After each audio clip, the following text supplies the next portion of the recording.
Hey, folks, and welcome back to Glenn and Adrian's Rock Talk. That's Adrian. And that's Glenn. And we're taking a look again at the 90s today. We're going to look at a track by Blind Melon, a band that I thought was really on a good path until their singer died of a heroin overdose. That was a problem in the 90s, unfortunately, with a lot of musicians. But they're a very promising band. They had just put out their second album when the tragedy struck.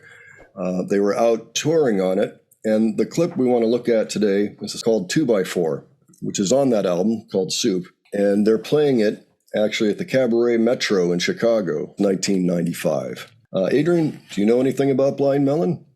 Not really. I've heard the name a lot. The only connection I can make is there's a Cheech and Chong bit called Blind Melon Chitlin. Yeah. Chong plays, pretends to be this blues man and sings an entertaining song. So the moniker derived from a nickname Smith's father had used to describe hippies, blind melons. Yeah. Anyway, it was a pretty good band, I thought. All right, so we're going to check this out.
So, thoughts?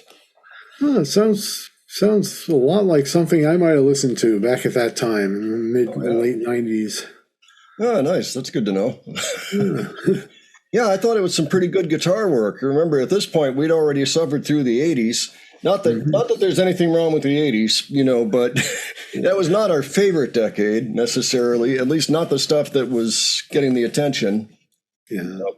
SST, sure. But so this was like a revelation, that you could actually see this in the mainstream and all. And like I say, it's only their second album. I have a feeling, they were just going to keep making better and better albums. Yeah. Yeah, the vocals were really pretty good in that, I thought.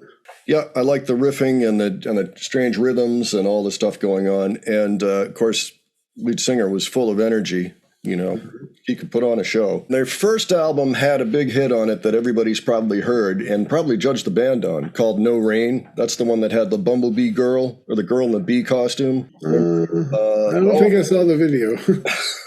All right. Well, most people have. I'll put up a little still, for you to look at. But that song wasn't necessarily representative of the band. They tended to have a little more energy. And that was kind of the low-key song on the record, the one that ended up being radio friendly. And they had a great sound, I thought, outside of that.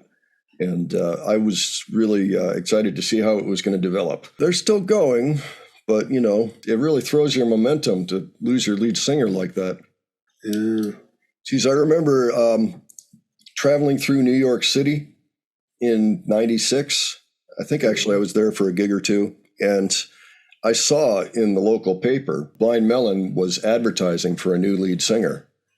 Oh.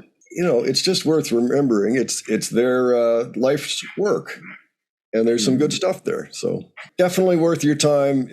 If you haven't checked into them, I suggest listening to both albums and making your decision about which one you like more. They also did a really nice version of The Pusher, the Steppenwolf song.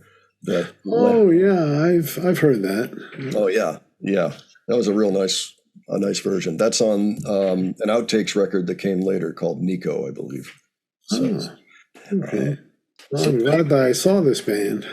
Good. First time, really listened to one of their songs for the first time. Worth our time. All right, folks. Well, if you ever saw Blind Melon, please tell us about it below. If you were a fan, tell us that too. Tell us any experiences you had. If you have any suggestions for us, please leave them below. And if you liked this video, please give it a like.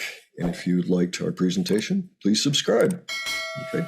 We will catch you next time. All right. Take care, folks. See you all later.